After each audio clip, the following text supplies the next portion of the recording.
I'll begin our meeting by acknowledging we're on the traditional territory of many nations, including the Mississaugas of the Credit, the Anishinaabeg, the Chippewa, the Haudenosaunee, and the Wendat peoples. This territory is now also home to many diverse First Nations, Inuit, and Métis people. Together, let's take a moment and acknowledge the importance of the lands we each call home. We thank all generations of people who have taken care of this land for thousands of years. As the regulator of Ontario's home building industry, the HCRA is committed to increased public engagement with all stakeholders to ensure an ethical and thriving new home construction sector across our province. This includes the nearly 7,000 licensed builders and sellers whose professional standards we regulate and enforce, and vitally important, the new home purchasers and other consumers whose protection is our core mandate. The HCRA is working hard to build relations across the sector with real estate officials, building officials, home inspectors, government, and other stakeholders to protect the public and enhance the professionalism in the home building industry. Our meeting today will provide an update on the progress we've made over the past fiscal year. Following the formal portion of the annual meeting, we will transition to a live question and answer period, and we'll provide some more information about this later. I'm sure many of you joining today know a little about HCRA, but let me provide a brief overview of our role and our responsibilities. In 2021, the HCRA was designated by the Government of Ontario to administer and enforce our New Home Construction Licensing Act and its associated regulations. This made the HCRA responsible for regulating and licensing the people and companies who build and sell new homes in the province. Our core mandate is to protect consumers so they can make informed decisions in one of the biggest purchases of their lives, their new home. The Ministry of Public and Business Service Delivery and Procurement is the ministry responsible for our legislation and the oversight of our organization. In addition to licensing, the HCRA enforces a code of ethics and holds builders to professional standards. We manage and review builder conduct complaints through a fair, transparent, and evidence-based process. As I mentioned, protecting consumers is our top priority. One of our goals is to provide resources to new and prospective home buyers, including the Ontario Builder Directory. It provides background information about home builders and sellers across the province. The HCRA also works to curtail illegal building and selling, those who operate without a license, which puts the public at risk and creates an uneven playing field for the industry. I hope this high-level summary was helpful, and with that, I'd like to officially call our meeting to order.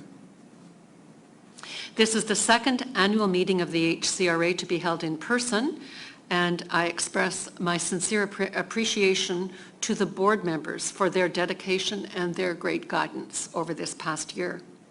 Collectively, our board members bring a strong blend of skills and experience and qualifications in consumer protection, business, and government, and they are committed to fulfilling the HCRA's mandate with transparency and accountability. Let me take a moment to introduce them to you, and you will see them on screen. Av Maharaj is our Vice Chair and Chair of our Finance, Audit, and Risk Committee. Mary Cardis-Burton is Chair of our Governance, People, and Culture Committee, and also on our board, Salvatore Biasucci, Rinku Deswell, and I will say Rinku's unable to be present with us tonight. She had an unavoidable commitment, but we're very grateful. She's made it possible to be with us online and is participating as a board member in our meeting this evening. Hugh Herron, Virginia West, and Terrence Young. That's our current board complement. The directors of the HCRA are corporation members, and they are the ones entitled to speak to and vote on the resolutions presented today. James Ryu is the HCRA's General Counsel, and he will act as Secretary for this meeting. I can confirm proper meeting notice was given and a quorum of members is present. With that, it's my pleasure to call this annual meeting of members to order. This meeting is open to the public, and once again, we welcome everyone who's joined us. I also want to express my sincere appreciation to the staff of the HCRA and all the stakeholders and partners who support our organization, and this includes, of course, Minister Todd McCarthy and the Ministry of Public and Business Service Delivery and Procurement. Our first item of business is the approval of the meeting agenda and approval of the minutes of last year's annual meeting. The agenda and the minutes were distributed to members with the notice of the meeting. May I have a motion to approve the agenda and minutes? I see Av so moves, Terence seconds.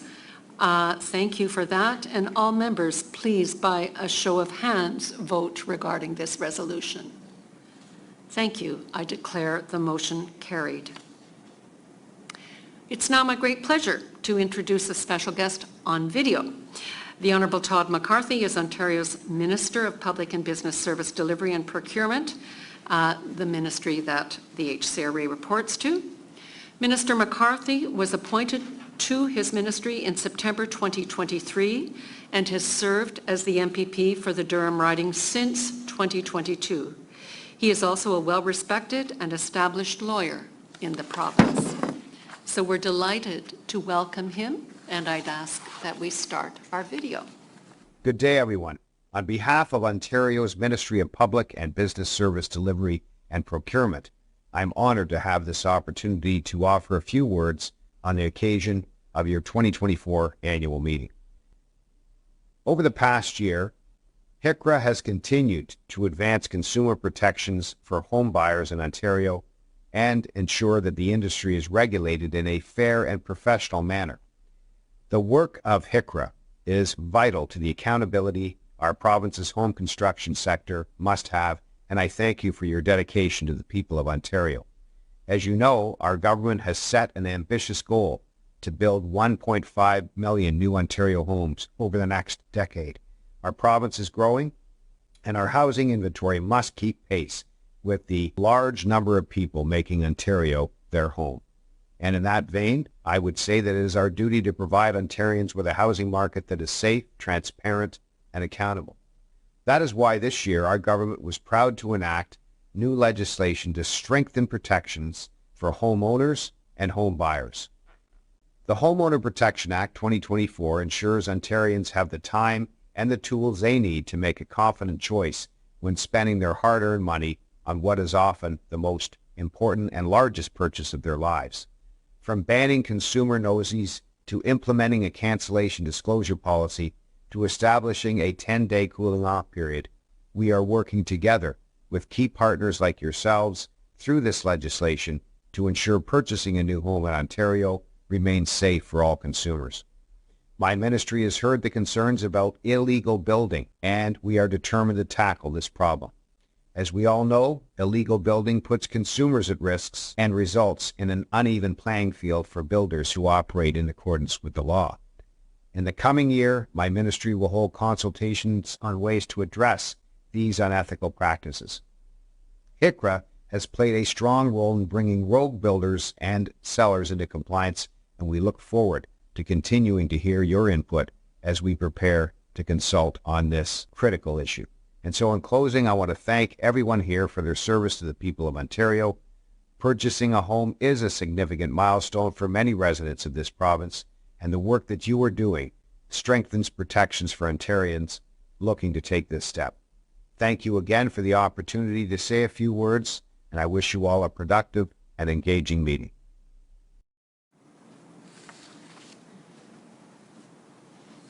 Thank you so much, Minister McCarthy, for those very supportive remarks.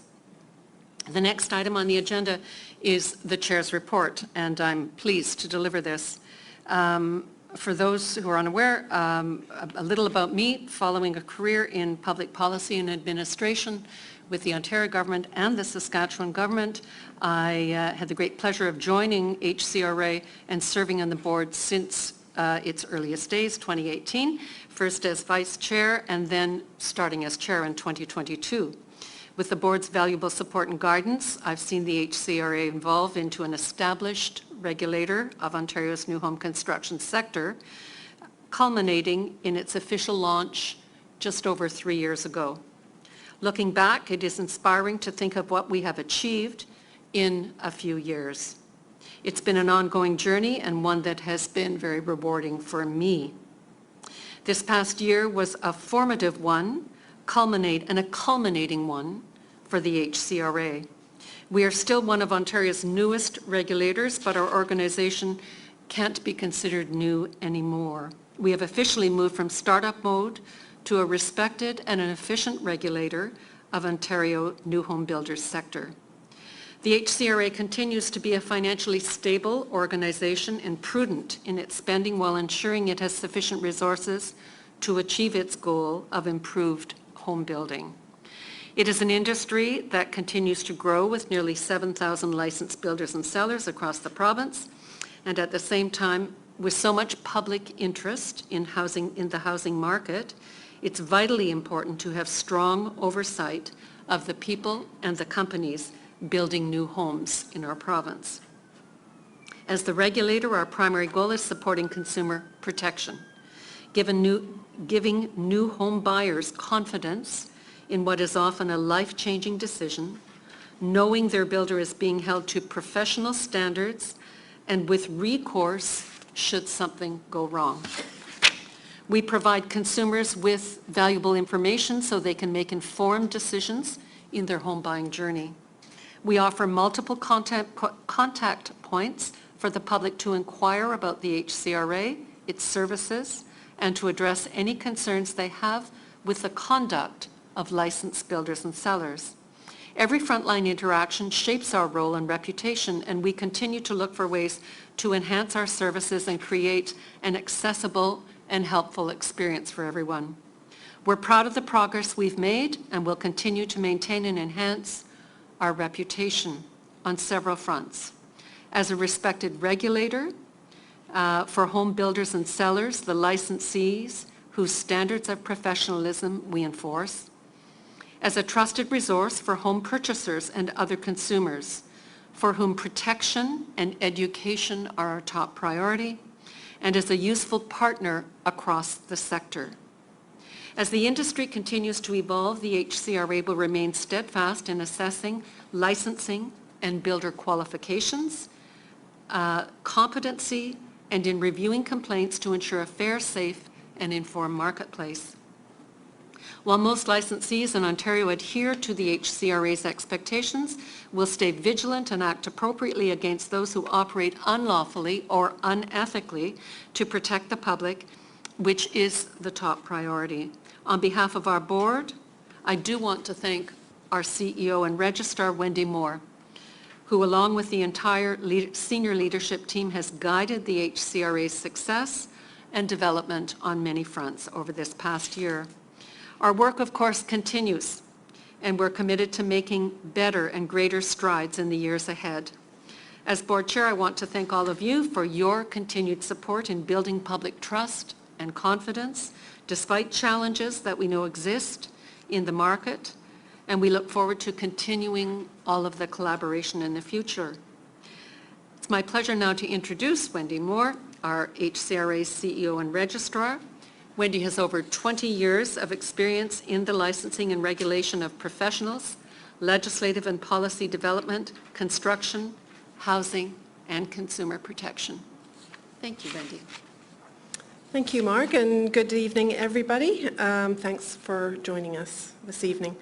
The past fiscal year represented the third full year since the HCRA opened its doors and the second year implementing our 2022-25 strategic plan.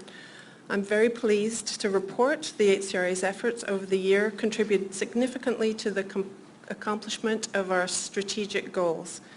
And it allowed us to start thinking beyond basic service delivery toward new goals in pursuit of our mandate to protect new home purchasers.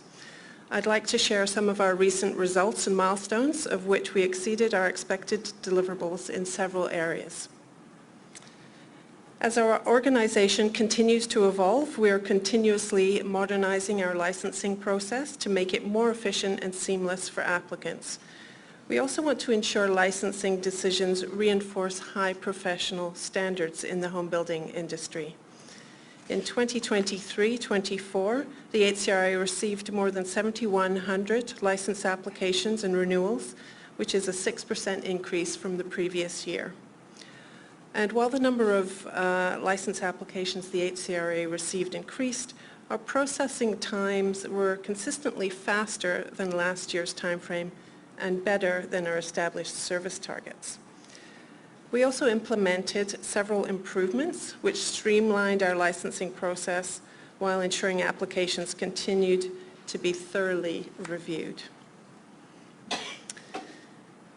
When the HCRA first opened its doors, the startup phase of our complaints process included a high number of incoming complaints combined with new procedures and staff. We now have a bigger team, better insights, and clearer processes for the public to voice their concerns. The past year, our professional conduct team truly solidified its footing with decisions flowing at pace with incoming complaints. The HCRA is committed to reviewing and responding to every complaint we receive, giving urgent attention to those with the highest potential to harm the public. As you can imagine, each situation is unique, and every complaint must be evaluated based on the facts and its merits. The HCRA maintains principled, fair, and transparent processes and will act against dishonest and unethical conduct to protect consumers. Over the past year, the HCRA took a variety of regulatory actions in response to conduct complaints, including our announcement just earlier today laying 124 charges against a repeat offender to safeguard consumers and the industry. We also took actions such as refusing to grant a license to limit the resurgence of bad actors who demonstrate they cannot conduct their business responsibly and ethically. We froze the assets of a former licensee suspected of illegal building and selling. Revoked a license, the most severe measure we can take, prohibiting a builder from working in Ontario, but a necessary action to take for licensees to understand that there can be serious consequences for breaking the law.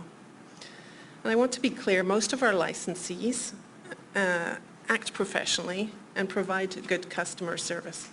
But there are exceptions, and it's our responsibility to the public to identify and address violations of the rules.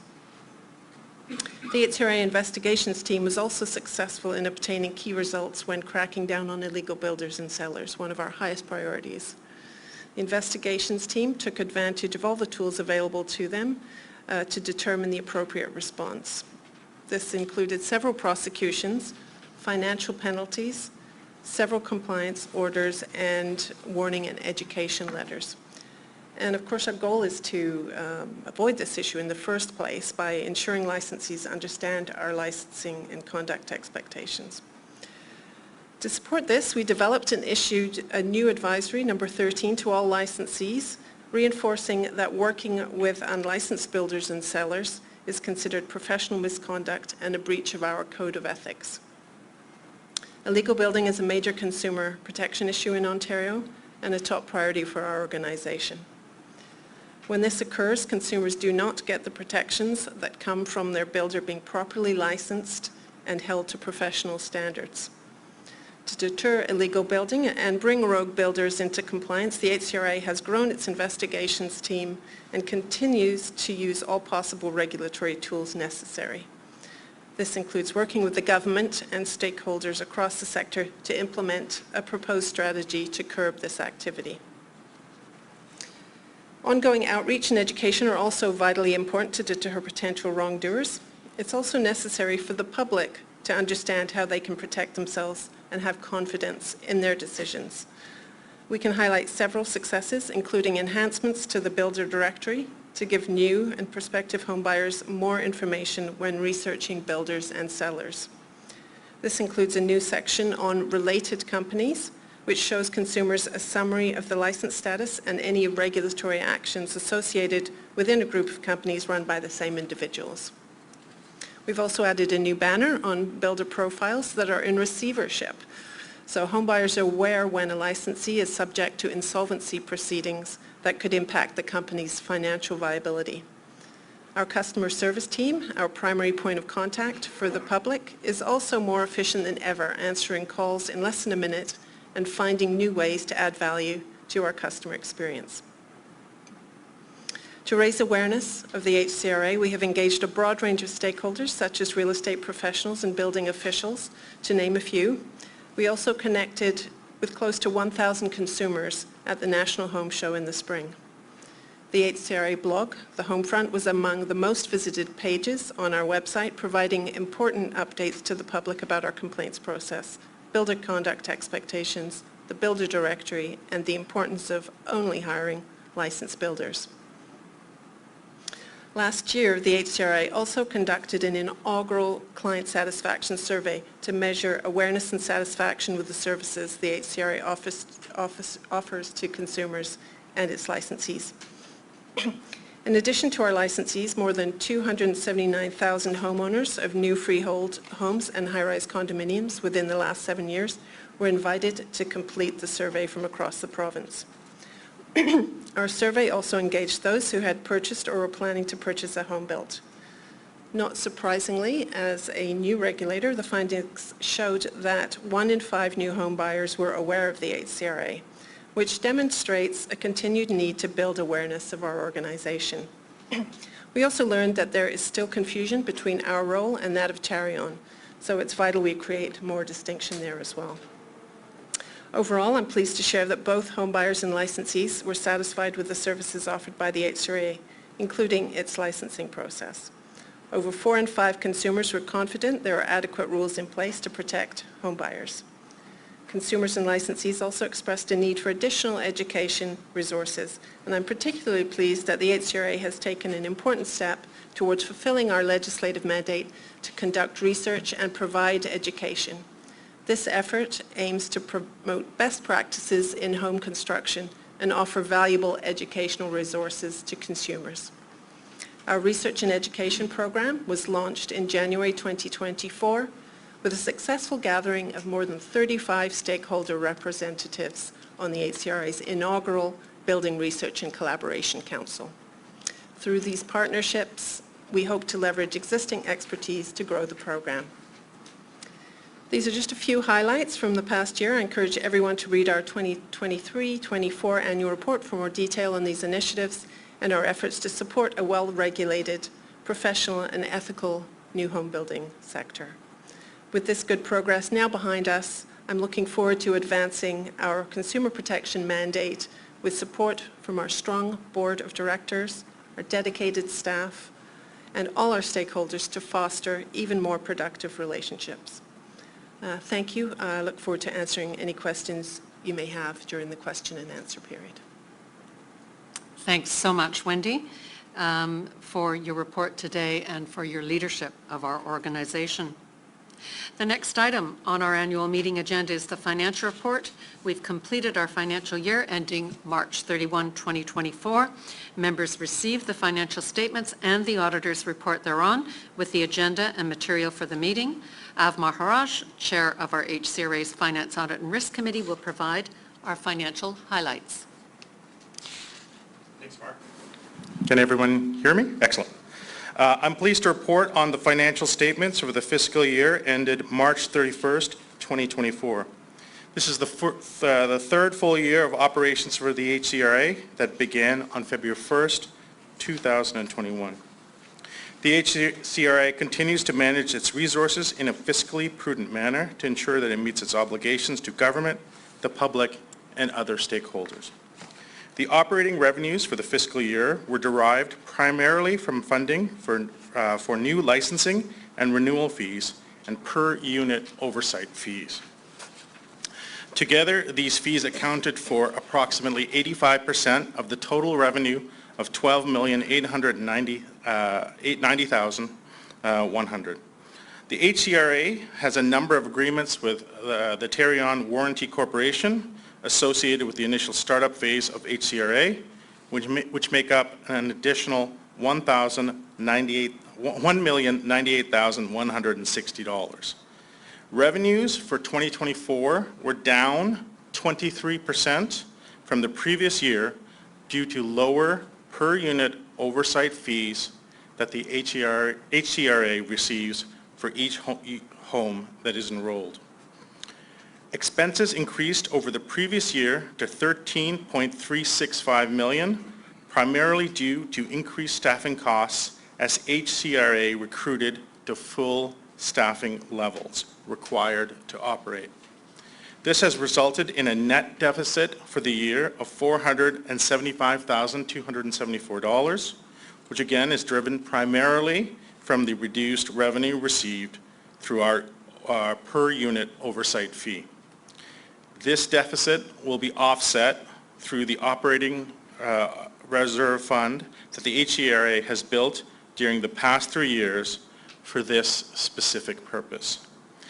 KPMG, who are the auditors for HCRA, have confirmed the financial statements present fairly, in all material respects, the financial position of the HCRA and the results of the HCRA's operations and cash flows for the year ended March 31st, 2024. Mark? Thanks very much, Av. Members, is there any discussion of the financials of the auditor's report thereon?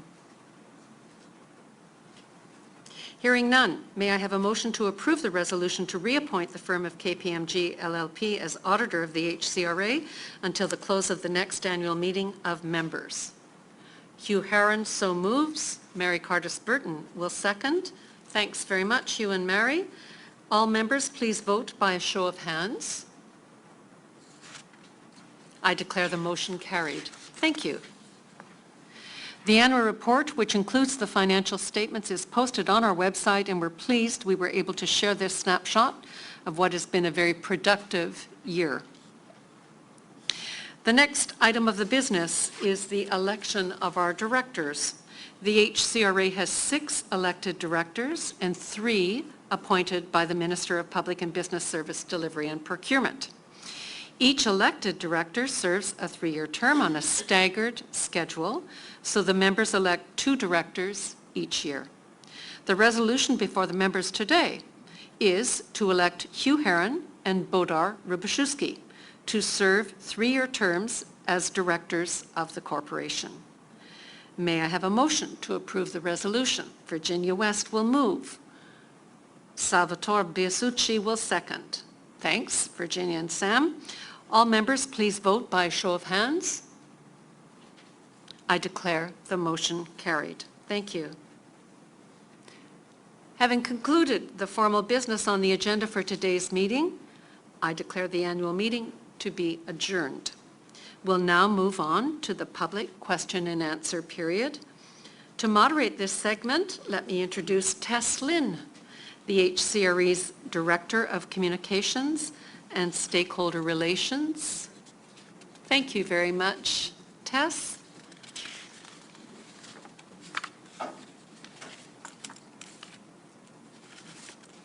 Thank you, Mark. Everyone can hear me okay? Thumbs up. So good evening. So as Mark mentioned, we are now going to open the discussion and head into our Q&A session. And because we're hybrid today, I just wanted to mention that we will take turns taking questions in the audience and online. So we have about 30 minutes. And so just a little housekeeping. So for those in the audience wishing to ask a question, we do have a microphone set up in the middle there. So I'll ask you to kindly line up for your question. And for those participating online, you should see on your screen a button to click to submit your questions. So if you want to kindly submit your questions, I will get them and I'll relay them to everyone here. And if anyone has any technical issues, please email help@livecast.ca for any assistance. And as you ask your questions, either live or written, a few points I just want to remind everyone to keep in mind, please. This is not the appropriate forum to ask specific questions on any individual cases, so please keep your questions to a general manner, as we will not be able to comment on specific ongoing matters. And also to keep the segment moving, please just ask one question at a time with no follow-ups. You're welcome to ask a second question as we have time. And again, please keep your questions brief, respecting everybody's time and those waiting in the queue. And we will absolutely get to as many questions as we can. And thank you in advance for your cooperation. And so Wendy and Mark, I wanted to share there are quite a few questions online, so perhaps we can start there. Okay. And so the first question that I have is, why is illegal building a top priority for the HCRA? What about dealing with consumers who have already filed other complaints? I'll start. This will often be the case. I'll start with some general comments and certainly invite Wendy to follow up. Thank you, Tess, and be assured, people in room, we very much want to hear from you as well, so we will make time. Wendy, on behalf of the organization and the board, has spent a lot of time listening to consumers and to builders, licensees across the province. She's heard in various parts of our province very significant concerns about the impact of illegal building on prospective home buyers in communities in Ontario, and very much on the competitive licensees in those areas. We do think addressing illegal building is very important to create and sustain a fair marketplace, particularly when the market is as challenged as it is right now. But, you know, preeminently, we think it's so important that consumers have the opportunity to purchase their new home and be protected, to purchase their home from a licensed, trained, ethically performing builder. Yeah, thanks. And I think what I would add to that is that I don't think it's an either-or situation. It's important to deal with both illegal building and unethical behavior from licensees.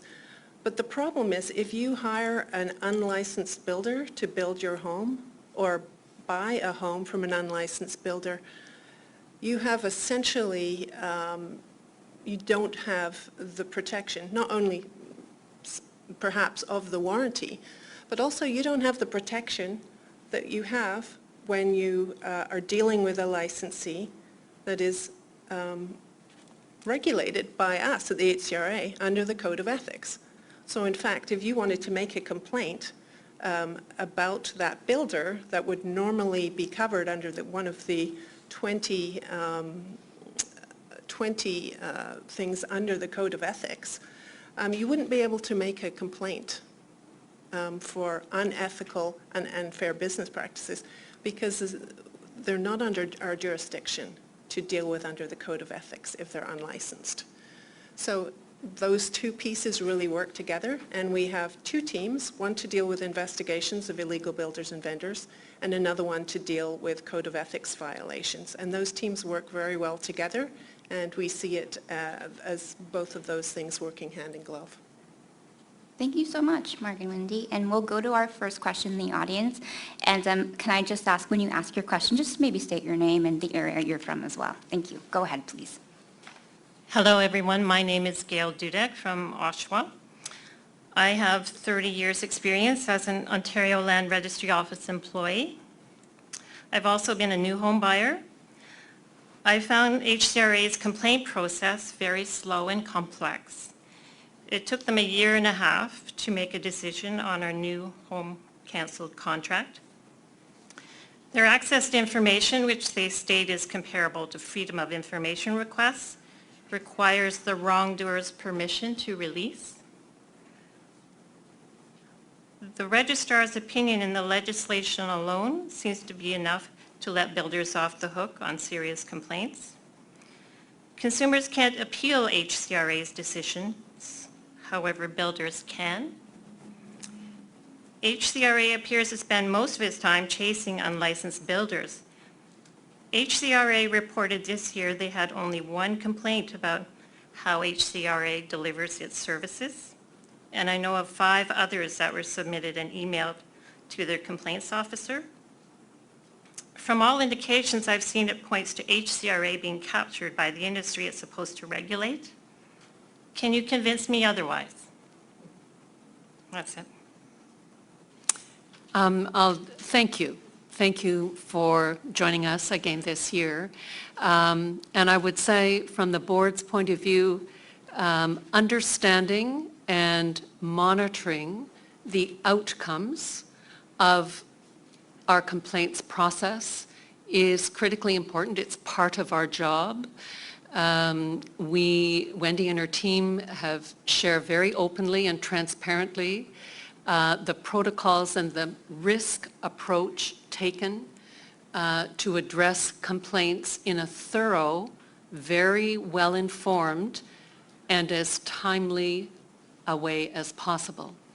Understanding some of these files are complex, and it will always feel like too long a time to consumers. We do believe improvements have been made.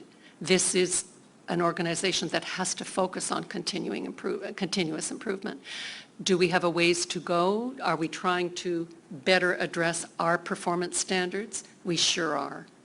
So I really appreciate it. Wendy, anything further? Yeah, I think that's really fair. I mean, I don't think we ever tried to hide the fact that we needed to grow our complaints department. We have done that. We have made tremendous strides in improving our processes. So the complaints that we received earlier on in the first couple of years, they did take longer than they should have. And for instance, when we look at our statistics, last year we were resolving complaints at less than 50%. So it was not one in and one out. Now we are at about 60%. So we have made some improvements as a result of us adding resources to the team. And also I think the processes and the streamlining speed things up. So certainly if you had made a complaint in the early days, which you maybe did take a year or more to resolve, I could see how that would be a less than satisfactory process for you. But hopefully, as Mark says, we are a continually learning organization. We are making strides to improve that. And I think the proof will be in the pudding, Gail. So I may not be able to convince you that we are doing better yet. And I know that your particular experience with that was not what you wanted. But I hope in time that you will see how hard we are trying and how hard we are working for consumers. Okay, thank you. And we'll just go to our next question from our online attendees. And so this question is, when it comes to illegal home building, fines and penalties are often rather low, a few $1,000s in some cases. So the question is the HCRA looking into heftier fines or penalties for illegal building and selling? Yes, we sure are. Yeah, so there's 2 ways that a builder could be fined. One is through the typical prosecution process when it's actually a court that levies the fine. And those sometimes are on the low side, although I'm quite pleased to say that even through our prosecutions we have been able to set a bar that is much higher than what you would normally get for a first-time prosecution. But the real game changer was the introduction of administrative monetary penalties. And those penalties not only can be quite high, up to $50,000 in some cases per infraction, but there's also there's a piece of that legislation called monetary benefit penalties. And what that allows us to do, if we can find evidence that a builder benefited from their bad behavior, we can take the amount of that benefit and actually levy that amount, so that then it doesn't just become, $10,000, that's the cost of doing business. They will actually be able to, and we have actually issued some very significant penalties that are going through the appeal process now in the millions of dollars that will make it not, it will make a difference to those people who think that they can get away with that bad behavior and not be penalized for it. So I think it'll be interesting to see how those decisions that we've made fairly recently are seen by the Licensing Appeal Tribunal. Thank you. Thanks so much, Wendy. And we'll go to our next question. So again, state your name and the area that you're from. Go ahead. Good evening. My name is Nina Deeb. I'm from Kitchener, Ontario. I've been a full-time real estate broker since 1996. I've never bought a new home, so I'm not your consumer, so I'm a stakeholder. I'm here on behalf of my clients that pay you. I'd like to go to your financial statements. There's something very revealing here on page 41. So the per unit oversight fees for 2024 are only $6,369,754. This per unit fee is $145 paid for by home buyers. And this is $4.4 million less than the previous year, which indicates a very serious decline in the homes being built. This indicates there are over 30,000 fewer homes that were built in this province, that this is what you're anticipating for the year, which actually seemed to have triggered your non-payment to Terry on for the loan that was given to you for your startup. That's what it appears to. Can you explain to me why your human resources have gone up almost $2 million when your revenues are going down $4 million? This isn't, no business would ever do this. I know there are many business owners amongst your board of directors. Nobody would run this business their business in this way.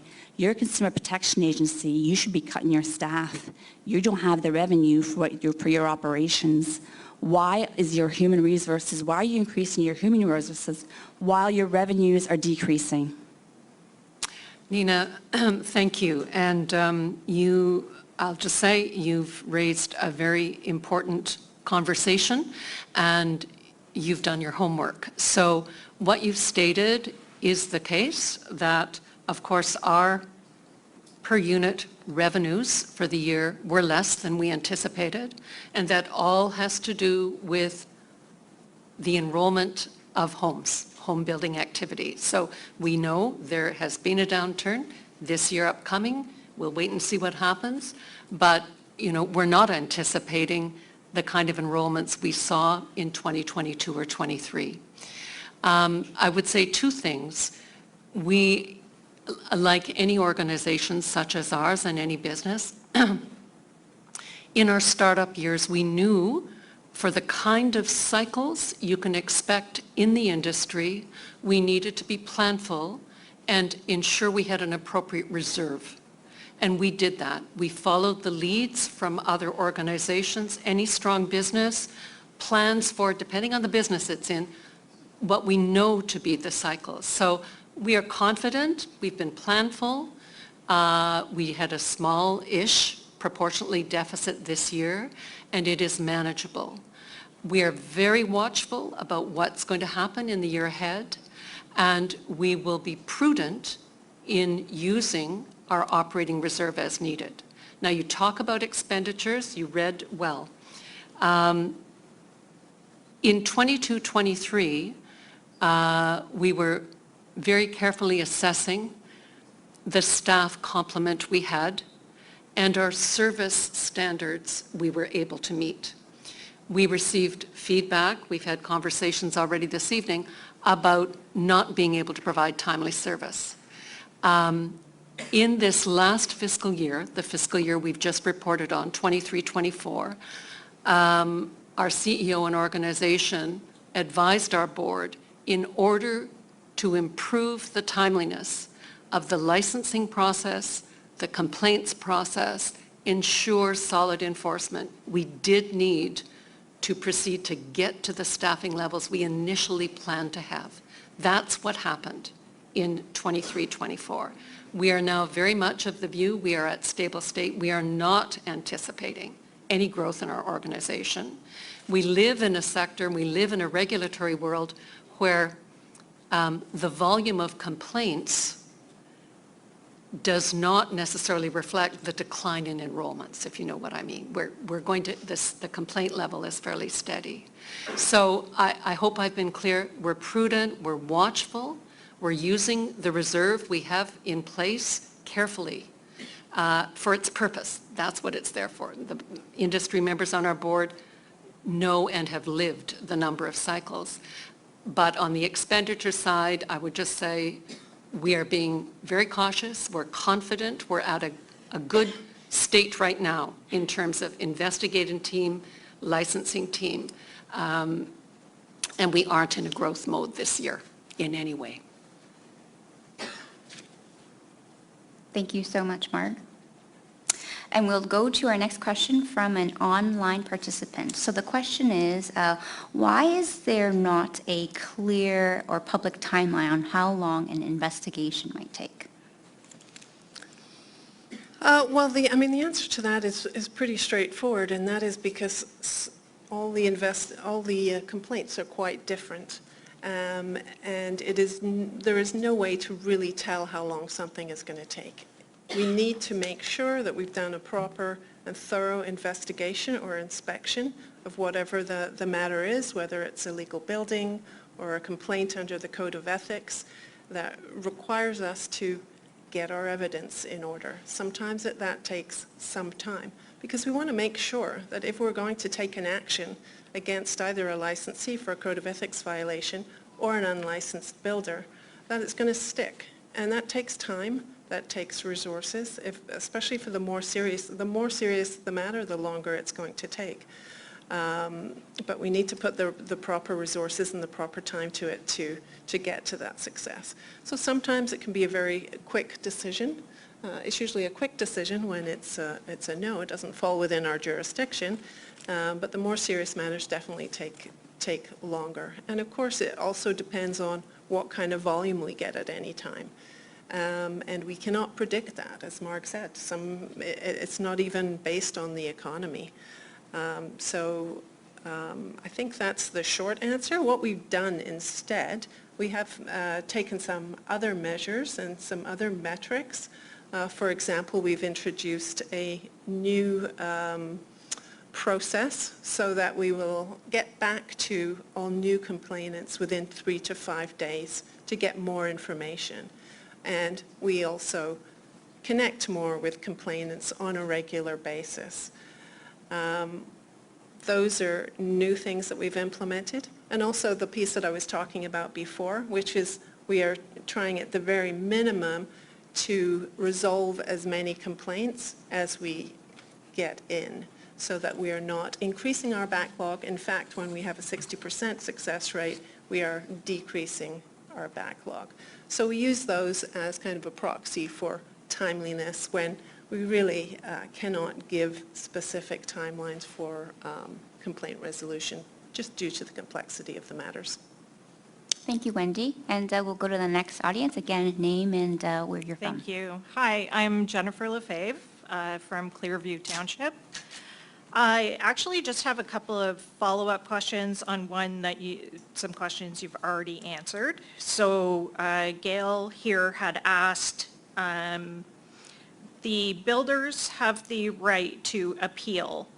So there is no option for a buyer to appeal an outcome on a complaint? Like on a Code of Ethics complaint? On a Code of Ethics complaint, yeah. So it's interesting because really when you're complaining, and this is true of all regulatory bodies, any person can complain, make a complaint. It doesn't have to be the person that's actually affected any member of the public, we have building officials, we have builders making complaints about other builders sometimes.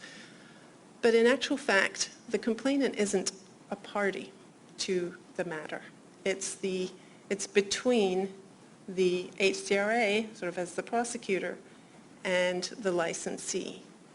So so a complainant doesn't really, it's not like a court, right, where we've got two parties and we are actually resolving the dispute between the parties. Although having said that, we do try to informally resolve disputes between parties, and successfully as often as we can. Okay. Is the buyer not the person that the ethical infraction was done on? So should they not have the right to dispute your outcome if they do not agree with it? That is not how the legislation is set up, and it really isn't for any regulatory body. Okay. Because really, when you're complaining, and sometimes if you're complaining, the outcome, if we fine a builder $5,000, that doesn't actually help you.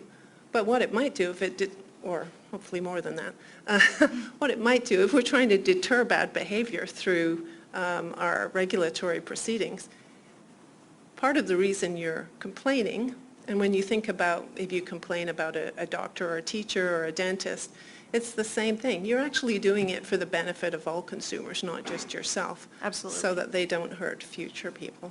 Of course. Yeah. The other question I have, now, I previously worked at TELUS Mobility, and I understand scaling your departments, metrics, things like that. You would have metrics on timelines of how long different outcomes would take to investigate.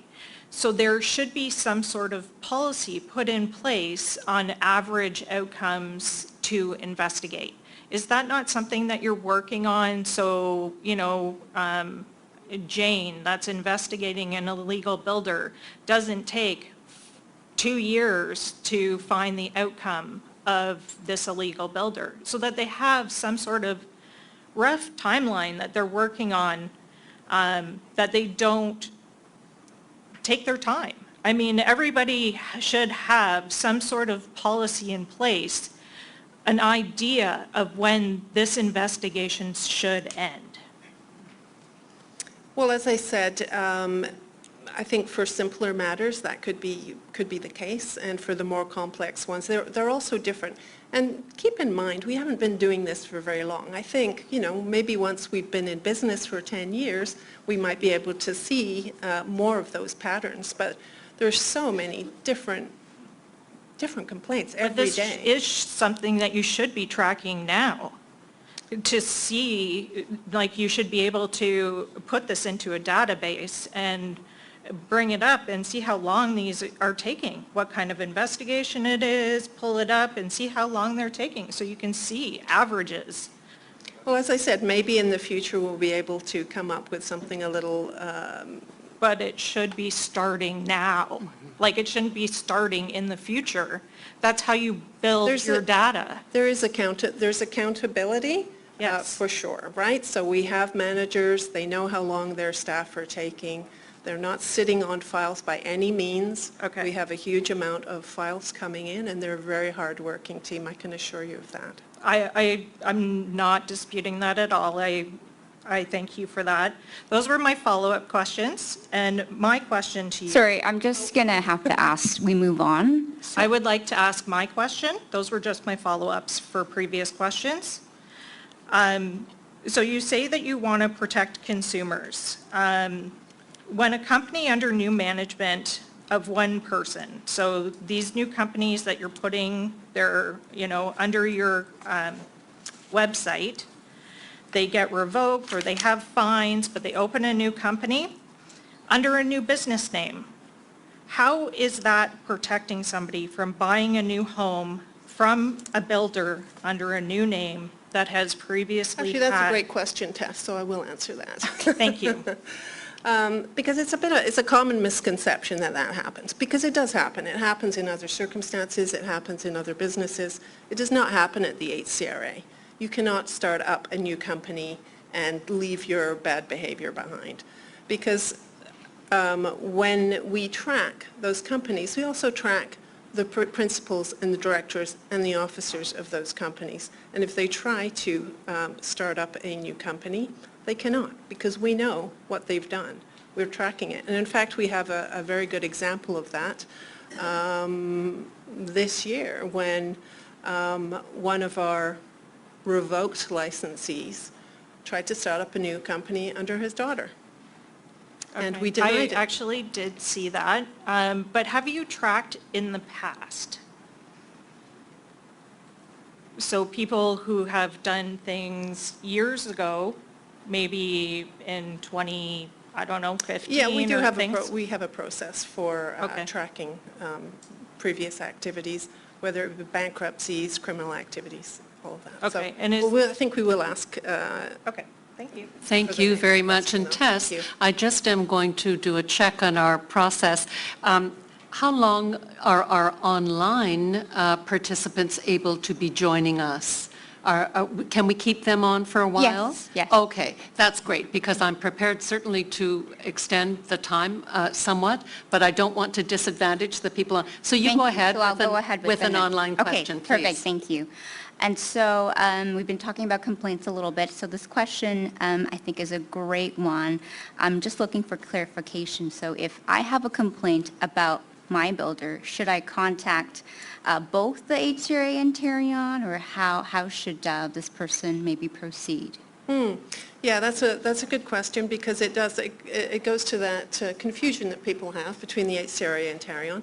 And I think especially in the early days, we got a lot of complaints that really were claims that should have gone to Tarion, because they were about deficiencies and defects. So the HCRA, we regulate the builder. Tarion is the backstop for the warranty. So that process is still in place. So if you have a problem with your home, with the actual construction of your home, there's still a process that folks should be going to Tarion to deal with that claim if their builder hasn't dealt with it. We do not want to duplicate that process. So if it's more about the behavior of the builder or the competency, if you're concerned about the overall competency, maybe you've had problems with the behavior of the builder, or you have concerns about their financial viability, you can come to the HCRA. Thank you. And we'll go to the next audience questions. Again, name and where you're from. And again, just a reminder, because we are very close to the end of the time, perhaps just ask your question rather than asking any follow-up questions and then your question. So please go ahead. Okay. Hello, my name is Nora Rosemont, and on page 22, you say getting information for the public is the way you identify violations of the rules. This puts a big burden on consumers who are often fearful of retaliation by builders for speaking out about abuses or violations of the Code of Ethics. Why not be proactive before you license builders and make sure they have the competence, track record, finances, and ethics to be licensed? And what if a family member takes over the father's building company or is a director, for example, of the company? Is that person automatically included under the father's HCR license despite his competence or level of competence? That seems like a two-part question, so I'm just going to try. So the last part, definitely. So if the company itself has to hold the competency, so if in the example you gave, the father was still there and had the competencies, that would be fine. But if, for example, somebody took over, like say a son or daughter took over the company, they would also have to show that they were competent. But if the father is still there and the son is building houses without all the what he needs for what you talk about, all the half you talk about licensing and courses at Algonquin College, et cetera, how can we be confident that we have a licensed, competent, educated builder? We do hold the licensee responsible for anything that their employees does, and that would include if their son was working for them. And if their son is not up to par, the father will take responsibility for that. the way the legislation is set out is not that every employee has to have all of the competencies. The company as a whole has to have the competencies. And sorry, could you repeat the first part of the question again? And the first part was, on page 22, you have, that you get information for the public, from the public to identify Oh, yes, you were violations. talking. Okay, yeah, thank you. Yes, I mean, we do, but we certainly also, I mean, that's if something falls between the cracks and it turns out that there is a problem with the builder, we have the complaints process. But absolutely, there are competencies, 7 core competencies as well as financial viability and history of good behavior. And we have a thorough licensing process before we would ever issue a license to anybody. Thank you. Okay, thank you. Thank you so much. And we'll just continue to proceed with one online question. And the question is, how does the HCRA work with municipalities to prevent unlicensed builders and sellers? Yeah, that's a good question as well. We certainly encourage municipalities to report concerns that they see with builders to us, and we get a number of complaints directly from municipalities. In fact, I was just at a conference of the large municipalities of Ontario this week, and we were talking about exactly that thing, encouraging municipalities to work with us. So they're one of our important stakeholders, and we work closely together. Thank you. And we'll go to you. Again, name and where you're from. My name is Wendy, and I'm from Toronto. Earlier you said that before you buy a house and it's a new build, that you should find out if the builder's licensed. Well, first of all, nobody even knows about Tarion before you buy a house. That's, and your real estate agent isn't going to tell you, and your real estate lawyer is never going to tell you. So who even knows to look for a license? Yeah, that's a great question. Did you? Well, I just wanted to I comment. do. I just would say it is a great question. And we have a lot of aspirations to improve this situation by working with those partners. So the real estate industry... Those partners aren't interested in Yeah. talking about Tarion and licensing because they'll lose the buy. I hear you. I'll So, just say...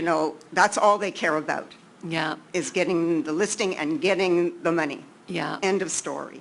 So that's Well, not going to work. It is. It is. I'm hearing your perspective about their end game, but our responsibility, which we take very seriously, is finding every way we can to help inform consumers, to help them know. And we are doing what we can to put ourselves out there, Wendy and her team, meeting, speaking at events, getting information out to the real estate industry and beyond. So I do hear your concern. How do consumers know? And, we take all the advice we can. Yeah. Okay, so also back to that licensing question. Sorry, we do have a very long queue, as you can see, and we did ask to Well, it's along the keep... same lines. I'm talking about licensing. Just let me ask this one thing, because that doesn't make sense, what you told Nora there, that if there's a son that went ahead and did his own project, had nothing to do with his father, and he's using the license number of his father, you said that was fine. No, I didn't say that. No. It sounded like it. No, So I then he said if doesn't he's have a working in the license. company that is licensed. He has to be working in the licensed company. He could be working for his father in the license. That was my understanding. Okay, of the well, he's question. not working for his father. He's gone out on his own. Oh, well, he would have And to be, he's he'd have using to the have his own license number of competencies. his father. Oh, well, so- then his father would be in violation of the Code of Ethics for allowing that. Well, even the son has got a million violations of the conduct, too. So, what I think is that you need to prioritize a lot of your complaints. So if somebody complains and says, I want to know if this guy, this isn't his license, and, does he have a license or not? Then you really need to jump on that because that's your main thing. So, otherwise somebody says, oh, he wasn't nice to me.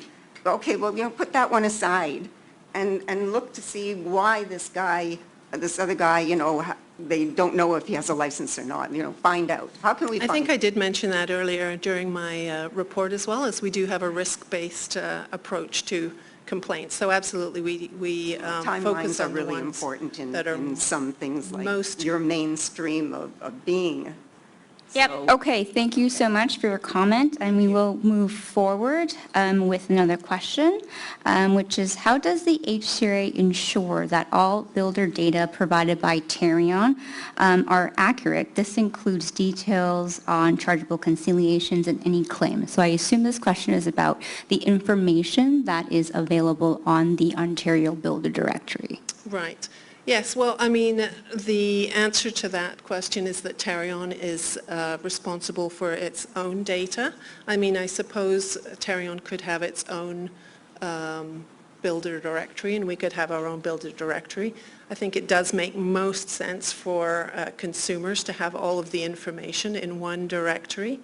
But it would be an absolute drain on the HCRA resources if we were responsible for double-checking data that Tarion, which is its own delegated administrative authority and responsible to the Ministry of Public and Service Business Delivery, it really wouldn't make sense. Thank you, Wendy. And I just want to be respectful of everybody's time, so just flagging that we are over the 30-minute question period, but as our chair has kindly shared that, we'll probably take one more question from the audience, and I'll take one more question online after this. So with that, please do go ahead with your question. Again, just reminder, name and where you're from, and again, keep it brief because this is going to be the final question. My name is Barbara Captain. I've been an independent consumer advocate for the last 15 years. I'd like to ask you why did you report in your annual report that there's been an 87% increase in illegal building over the past year? If you're a consumer protection agency, surely you should have mentioned that today and outlined your action plan. We've heard the minister say that he's going to do consultations. We've heard Tarion, as previous regulator, for decades say that they're going to clamp down on builders building without being licensed or without perhaps even having the competencies to do so. Now, I don't know any other professional regulation which allows either engineers to go out posing as engineers when they are not, or lawyers posing as lawyers when they are not, or doctors posing as doctors when they are not. But we have an 87% increase last year in builders posing as builders, licensed builders, when they are not. I think you own that problem now. We can't pass it off to Tarion, you can't pass it off to consumers. I think you own it, and I don't know why you didn't mention that today. I think it's extremely concerning for consumer protection. Thank you, Barbara. Yes, so I just want to clarify that the 87% is an increase in complaints of illegal building. I think part of that is greater awareness and the work that we've been doing with stakeholders to make sure that they report what they see out there. So it's hard to say whether it's an 87% increase in actual illegal building. But yes, I mean, I think we've been very transparent, and I said in my report, as did Mark, that illegal building is a major concern in Ontario, and it's one of our biggest priorities in tackling it. We are working with the government, and you heard the minister say that there will be a consultation in the upcoming year, and we very much look forward to that. In the meantime, we're doing what we can with the tools we have. We laid 124 charges today. That story is in the Toronto Star. But we're looking forward to a process that would be more proactive instead of just reacting, so that we're not spending so many resources chasing illegal building that's already happened. Try to prevent it before it happens. We agree with you. It is a problem, and we're very much committed to solving it. Thank you so much, Wendy. And we'll just go to our final question. And the question is, what recommendations have the Consumer Advisory Council made to the board? I'll start with that. Thanks very much, Tess, and the online participant. The Consumer Advisory Council is an excellent source of advice and information for our board and for the HCRA. We meet with them on an annual basis and hear their annual report. We always receive, as board members, copies of their minutes and their engagement. Their mandate is predominantly to provide advice on the kind of information that would best serve consumers. And they've helped us very much in refining, help Wendy and her team, the builder directory by way of example. They also engage on key issues that arise that they know are concerns to consumers and bring those forward to us. They hear about a legal building. They offer us advice on a legal building. So they're excellent partners, as is the members on our Industry Advisory Council as well. Thank you so much. And so I just wanted to conclude that that is all the time that we have for today's Q&A. Of course, if we were unable to get to your question, we are going to be following up. I'm speaking to those who have sent us an email about their question. But of course, if you want to discuss anything further, please do contact us. The email address is annualmeeting@hcraontario.ca. And with that, on behalf of Wendy and Mark and the board, I want to thank you all again for joining us this evening, and have a great one. The meeting was supposed to go until 7 o'clock.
Builders. I know at least 5 builders. They buy the home, they get permit, they build it, they live in it for 1 year and resell it. And how are you going to stop this? Like, I also have electrical contracting license. They don't allow people to touch electricity. They say you must hire a licensed electrical contractor. Shouldn't be, like, homeowners should not be allowed or be expected to know how to build a home. It requires a lot of expertise in different fields. That's my question. Question 1. I can answer, shall I answer that question first? Yes? Your question is whether they should be able to. Homeowners. Yeah, I mean, Why can they the be thing allowed is, to if build you're homes? legitimately building a home for yourself, that is fairly typically allowed in many, many jurisdictions. The Yes. problem is if they're not really doing that, right? If they're just building and flipping, or if they're hiring an unlicensed builder but pretending that they're building it themselves. And I couldn't agree with you more. It's a problem. We need, and are working with the government to look into that. In fact, when Minister McCarthy mentioned that before, this owner-builder loophole, we could call it, is exactly what he was talking about and what we have been talking to the government about, strengthening the legislation to deal with that. Thank you. Today, you mentioned over 7,000 registered licensed builder. They are producing about 90,000 housing units per year, but requirements is 150,000 minimum. If I have invented a method to produce 100,000 housing unit, better quality, 30% to 70% cheaper, what happens to all those 7,000 builders? They are going to be my enemies? You are going to allow me to do that or no? You will be out of business too. I mean, Yeah. I think that speaks to the integrity of our licensing system. Yes. And if there are new licensees, which there apparently are, they meet our competency standards, join the marketplace and build. Yeah. I should be okay to build 100,000, one builder, equal to 7,000 builder, because the method is As a different. regulator, we don't regulate the marketplace, right? Yes. We just regulate the But competency of builders. Yes, but the builders, there are 7,000 builders, they cannot match. They cannot quality-wise and price-wise, and speed-wise. So It's interesting, actually, when you look at those 7,000 builders, a lot of them there's don't. quite a variety. They're not Some of them don't enroll at all. They have a license. Some of them build custom homes. It's quite a variety of what they do. So I think that there will probably always, at least in the near future, be a need for a variety of different builders, even though there are definitely some big builders already out there building the majority of the houses. Thank you very much for allowing me. Hi, good evening, everyone. Thank you very much to giving the time. So one of my question is already you asked that let me introduce myself. My name is Kashif and I am civil structure engineer, also a builder as well. So I'm developing one small subdivision, and that I realize what are the gaps that the HCRA has to improve to protect the buyer. For example, your inspector come on the site, but there is no reporting system that need to be submitted by the builder to the HCRA. For example, either the concrete is, what kind of concrete they are using as a builder, the soil compaction is done or not done, and what kind of the windows they are using. Because being an engineer, I realize that some of the contractors or builders came after 6 years and they say their windows are not as per the standard, and the HCRA and carry on, put the claim on the builder. So why not these things need to be addressed during the construction time, and to protect the buyer, and not after 5 years, 6 years when these complaints started, like the foundation is settled down, the cracks in the foundation. So why not we have to protect during the construction time and give the quality product to the buyers? This is my suggestion. And Yeah, I think that might be a better suggestion for Tarion, because they're the ones that do the inspections on site of the homes. They're the ones that are doing the backstop and the underwriting for the actual warranty on the homes. As I'd mentioned, we regulate the builder, not the project. Having said that, one of the things that I'd mentioned earlier is our research and education program. And definitely we are working with Tarion as well as building officials and builders on the technical research part of our program to really help develop best practices in construction and educate builders to do better. So the kinds of things that you're talking about are definitely the kinds of things that we're looking at as part of our research and education program. It's not on a house-by-house basis. Yeah, and especially for the, the homeowner builders that are making, they don't use the quality things. They just use and build it, because when I go for the inspection, I ask them, so they say they are allowed to do the construction. Okay. So this is the thing. Thank you. Thank you very much. Yeah, thank you. Are there any online questions, or are we just dealing with the I think in Yeah, I in think their we'll room? shift Okay. and try and get the people Yeah. in queue. Thank you. Okay. Thank you. My name is Alex Patinos. I'm a consumer and a homeowner. I have a real question in regard to the building directory and in the format it's in, if it's even valid. In fact, it's misleading and dangerous. This was highlighted when Tarion was managing the building directory.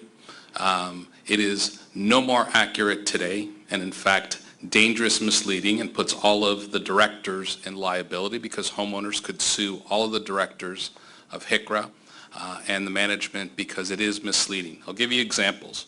Tridel, 12,200 possessions, 0 charges, $0.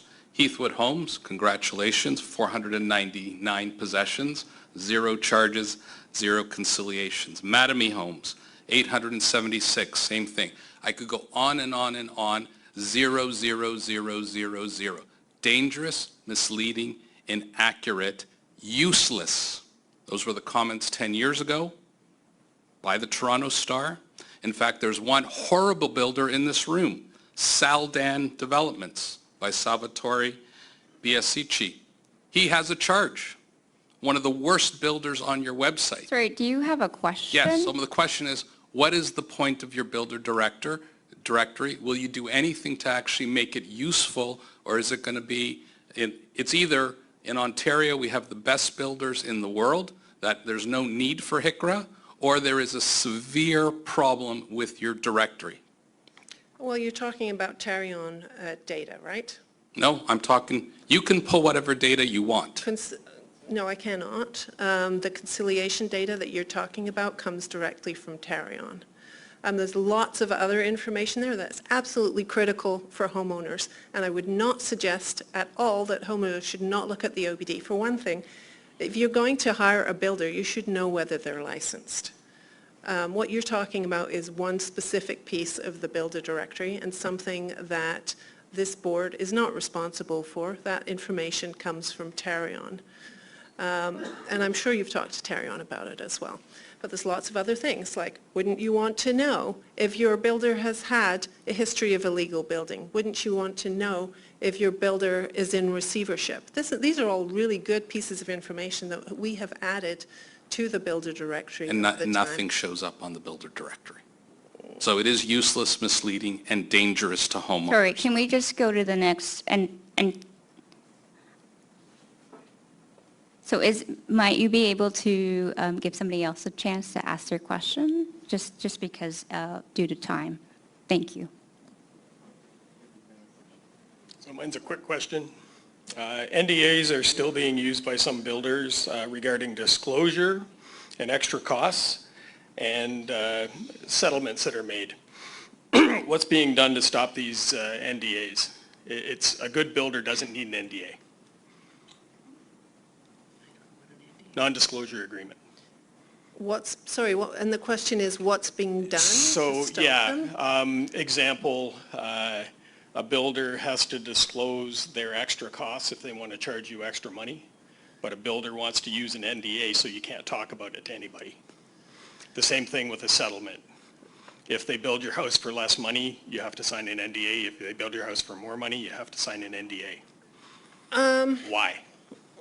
Well, yeah, so I think what we would look at, I mean, I think NDAs have come up in certain complaints situations, and if they are either illegal or unethical, then we would have a concern. So we would have to look at the individual situation.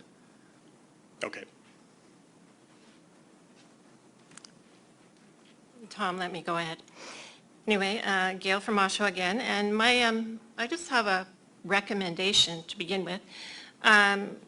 Because I worked at Land Registry, they had law statements. Lawyers made law statements because they were having issues as well.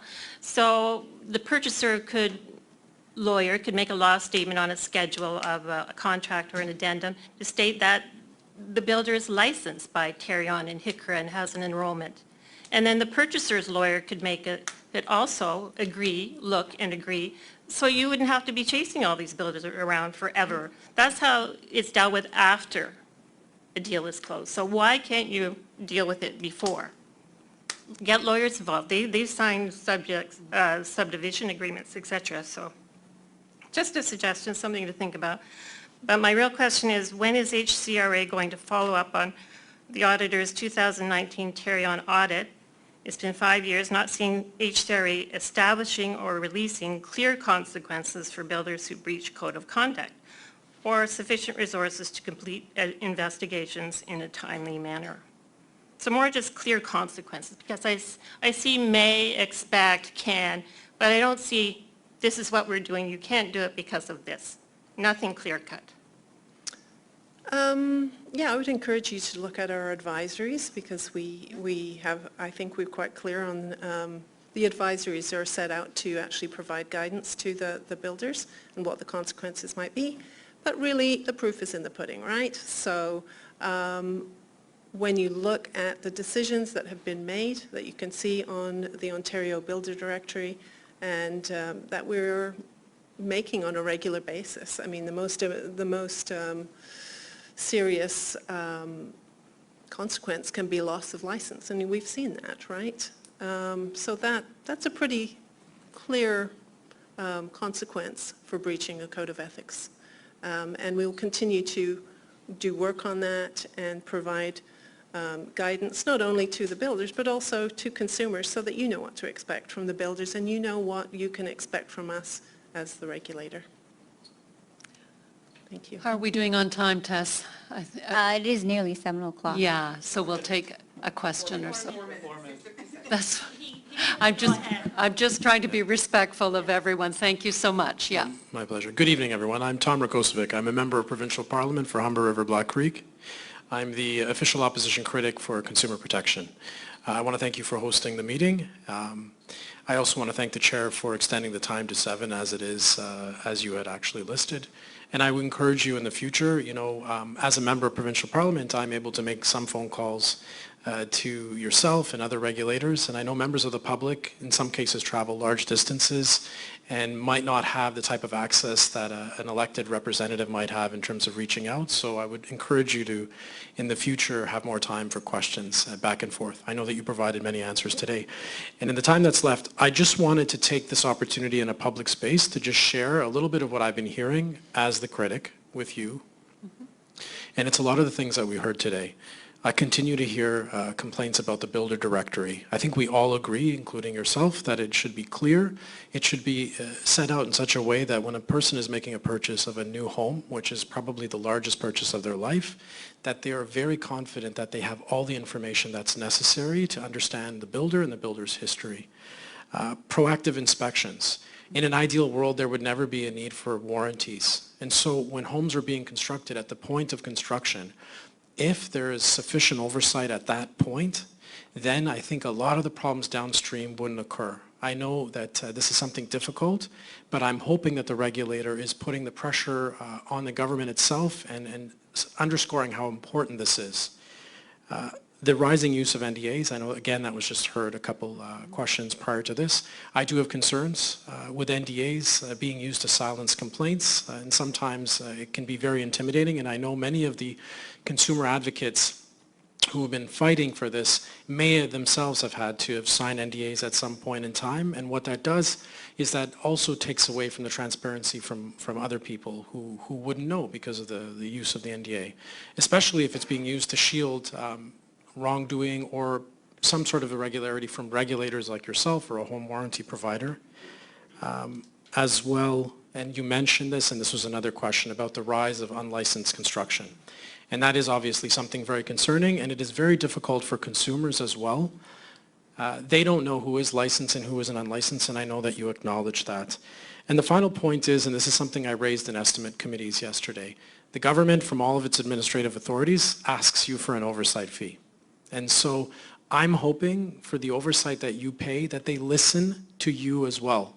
And when you hear from the public, when you have suggestions to be made to the government, I hope that they're listening to those suggestions. And my phone and my door is open as well. If you feel that not enough is being done or that legislation could change so that your work as a regulator could allow you to better protect the people of Ontario, please call me. I am very open to drafting legislation, always when it comes to consumer protection. So I want to thank you for that.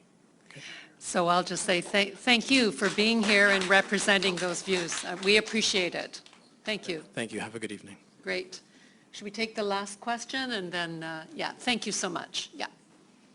Thank you so much for taking my question today. My name is Michelle, and this is my first time coming to this session. I'm very interested to see what is happening in our development world, and I give you much compliments. This is not an easy area to manage, especially when you're pushed up against a strong desire to have X amount of homes built and maybe not all the appropriate resources. In saying so, on the vein of consumer protection, I've been asking questions at the back of your staff, so I apologize for that. I didn't think I would make it up to the mic. I'm very curious because I also work in a consumer protection, heavily consumer protected industry. I am wondering on two fronts. One, the penalties and whether or not you have the ability to increase those penalties under your jurisdiction so that they are more disincentivized, if I can use that, so that maybe builders will think twice when they go outside of the lines. And then two, I'm curious to know not so much who are your investigators, but maybe how the investigation process works. In the respect that, you know, and please forgive me, I did not read everything that I should have before coming here. Is it 1, 2, 3, 1,000 complaints that will trigger an investigation?